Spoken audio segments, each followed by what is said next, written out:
Do'stlar, mana indiklarimizni, bu qora ajdarchalarimizni, mini ajdarchalarimizni kechki ovqat keldi. Mana shu bochkalarda keladi. Ovqatlanish jarayoni. Do'stlar, bu indiklar haqida oz ma'lumot berib o'tib ketsak, kimlargadir takrorlash bo'ladi, bilganlarga, bilmaganlarga lifehack. Bu indiklarimiz bir yilda 20 tadan 40 tagacha tuxum tug'ib, 20 tadan 40 tagacha tuxum tug'ib, kurk bo'lib bosadi. Bular juda zo'r inkubator, juda zo'r ona. Urug'langan tuxumlarni 90% gacha ochib chiqadi. O'zimiz sinaganmiz.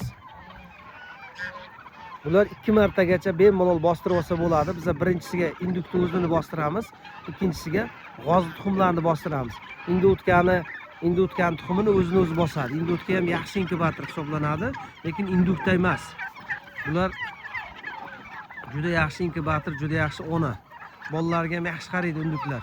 Endi bir 10% chiqadi. 10% chiqadi.